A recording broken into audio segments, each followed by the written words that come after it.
What's going on, everyone? Anthony from Chronometer Check here, and today we're taking a look at some dive watches that were formerly known as some of the best cheap dive watches you could possibly get with an automatic movement. Now, since new watches have been released, we're exploring these watches to see, is that still the case? Are these still as fantastic of a value as they once were?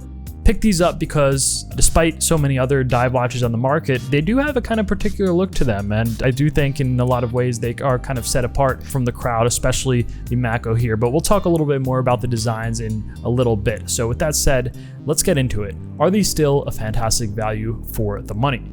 So the dimensions and build are largely very similar across the board. We'll get into some of the differences, everything we're about to review here, one and the same between the two. So dimensions: diameter 41.5 millimeters, a 47 millimeter lug to lug, 13 millimeters thick, and a 22 millimeter lug width. It has an automatic in-house F6 922 hacking and hand winding Orient caliber, and 200 meters of water resistance. Both watches feature mineral crystals and, of course, as you can see, stainless steel bracelets. Now, possibly one of the most impressive things about these watches is, in fact, the price, given the fact that it uses an automatic in-house caliber and is easily found under $150 and has been for the past few years. Even when there wasn't such a wide variety of affordable watches available, these were really at the forefront of, delivering value, right up there with Seiko, of course.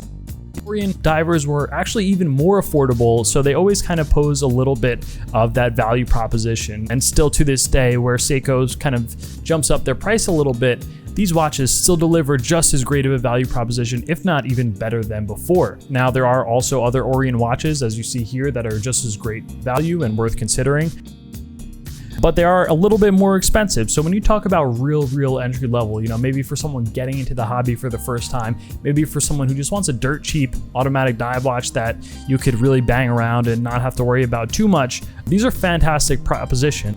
Now, I know what you're gonna ask. Why do I have three very similar watches? But I wanted one. So I originally was going for the Orient Mako, felt like I was kind of lacking a staple black dial diver and wanted a plain, simple black one that was also a little bit distinguished. So I picked that up. And then the Orient Ray came along. This one has its kind of own little thing too. The blue dial is cool. I really do like the blue sunburst, so went ahead to pick one of those up. But then once I saw the blue dial, I was like, you know what? The blue dial is really awesome in person, like really stunning. Why don't I just get the blue dial in the Mako? Best of both worlds. Three watches, probably gonna send two of them back or sell them or whatever, but either way, one of them is gonna stay in my collection. But let's take a closer look between the two models.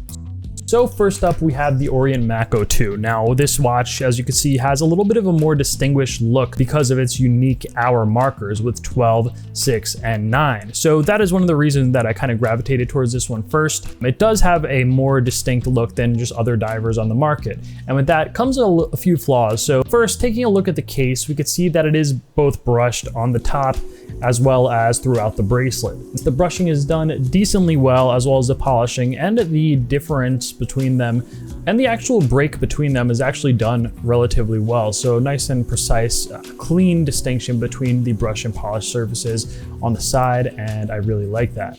Starting with the Orient Ray 2, we see a little bit more of a traditional dive watch style dive layout with the hour markers that are a little bit more geometric, a little rounder, and therefore has a lot more lume applied. And that is one of the main benefits of this model versus the Mako. If you are someone who's intending to use this for its intended purpose as a dive watch, those broader hour markers really do make a difference with the lume. I do like that it adds enough of its own flair with those kind of really geometric hour markers, 6, 9, and 12, to really break it up. And, a different handset doesn't use typical Mercedes hands like some watches will use to try to just copy the Submariner, but this kind of adds its own little Orient kind of flair. And the sunburst on the dial is just absolutely beautiful. So it is quite a matte dial, but at the same time has a slight sunburst to it that makes it very dynamic and just really pleasing to look at in different lighting conditions. It does have a little bit of a very slight kind of a blue-black purple tint. The Orient logo at 12 o'clock and at 6 o'clock, we have water resist 200 meters to obviously represent the 200 meters of water resist that both of these watches have. Perfectly suitable for diving with a dive watch, which is, part of what makes these so impressive for the value. And finally, we have a day date wheel at 3 o'clock, which is framed nicely. Kind of break it up and doesn't really break up the balance of the dial too much, although it is a little bit asymmetrical compared to the 9 o'clock hour marker, but not that big of a deal and nothing that really throws off the balance too much. It does have mostly brushed surfaces on the top, but does transition to polished surfaces on the side and does so rather cleanly. So it is a nice and precise distinction between the top and sides. It's finished pretty well, not amazingly so, but about what you'd expect from a sub $200 watch, and maybe even a little above average compared to other watches in the price point. We do have crown guards at 3 o'clock that do obviously protect the screw down crown. This movement does have hacking and hand winding, but the movement can be a little bit small to kind of set, not overly so, because I get it does want to sit inside the crown guard to be protected, but if it was a little bit bigger, it would just make it that much more usable and that much more enjoyable.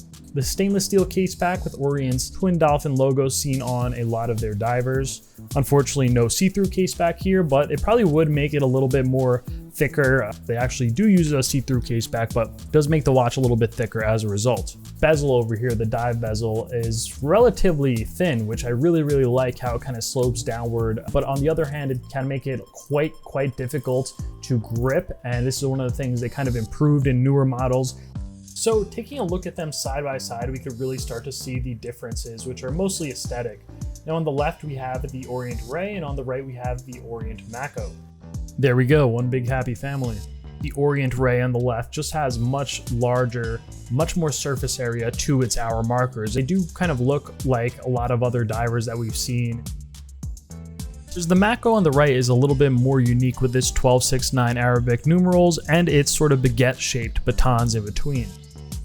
Another minor difference between the two lies in the bezel insert, both the font used as well as the overall layout of the insert. On the Ray on the left, we have slightly larger font used, as well as a few more minute ticks from 0 to 15 minutes, with increments of 10 minutes after that.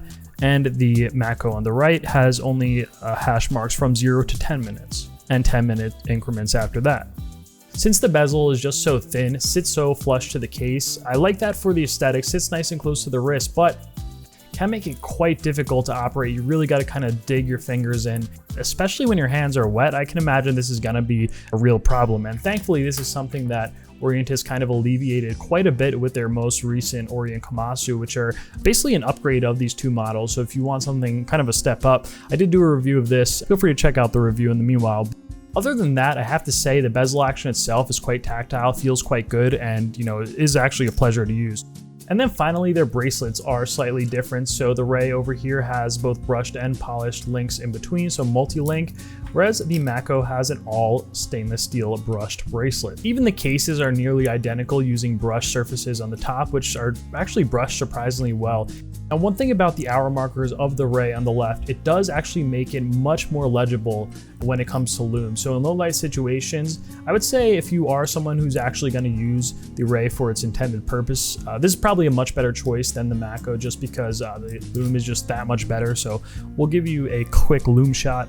On the left, we have the Orient Ray, and as you can see, it just shines that much more brighter, that much more readable, and it's mostly because of the surface area applied to the lume. But if we take a look at the Kamasu, we could see that it actually kind of blows it out of the water, so an upgrade over those two.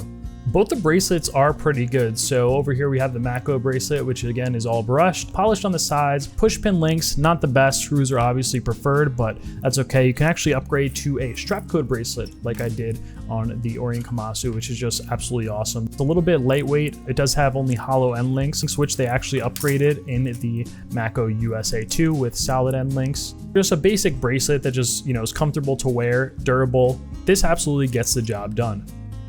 Unfortunately, it does have a little bit of a flimsy stamped clasp, which is signed with the Orient logo, but it's just a little bit flimsy in its operation since it is stamped and not machined, unfortunately. But when it comes to the price that you're paying for this, it's kind of one of those things that it's a cost-cutting measure that's just simply hard to argue. Quick wrist check first. Today I'm wearing my Hamilton khaki field mechanical on a chill casual canvas strap. I absolutely love this thing. It's been a perfect kind of one watch collection and a very good casual go-to watch that I really enjoy wearing. I had a little bit of an accident scratching this watch against the door of the car, and who do you think won, the car paint or the khaki field mechanical? I'll give you a hint, it's not the automobile. You could see on my 6.5 inch wrist, it wears absolutely beautifully. Now the 47mm lug to lug, you would think would be a little bit more significant than it is, but I think partially because the bezel is so low and the overall thickness of the watch isn't too much. I think it's a very, very wearable watch that even if you have kind of average wrists like me at 6.5 inches, then this watch will wear absolutely no problem. If you have smaller wrists than this, I think it's fine as long as the lug to lug doesn't go over the length of your wrist. So measure the length of your wrist from here to here. You want to make sure this is at least bigger than 47mm, and if so, I think this watch will fit you absolutely no problem. When considering the price of them, generally under $150, easily found on Amazon, there isn't too much competition out there. I mean, you can look at watches like the more recently released Seiko 5KX, but this watch often comes more closer to $200 and doesn't even have 200 meters of water resistance. If you are really going to push the 200 meters of water resistance to the test, because most people really aren't, let's be honest. But with that said, if you do want 200 meters of water resistance, your options are kind of limited.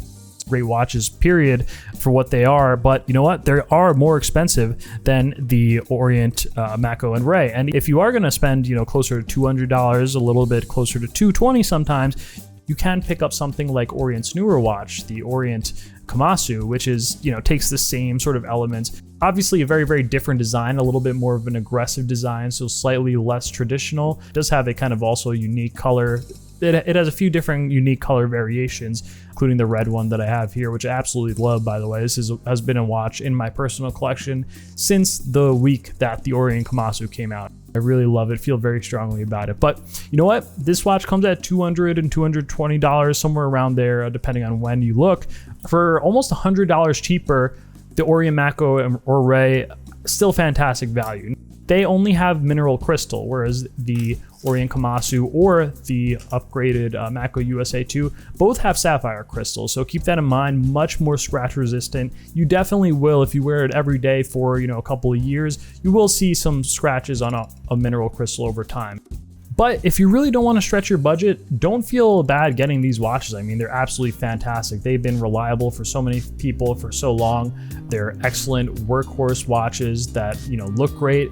All in all, the Orient Mako and Ray are two excellent dive watches that, even though the competition has kind of grown and, Orient continues to develop their lineup of affordable divers, they are still some of the cheapest, and with that comes a lot of value. They're still fantastic watches for the money, and it's really hard to beat them for what they offer. So they'll definitely hold up. Fantastic, well-built watches will hold up over time.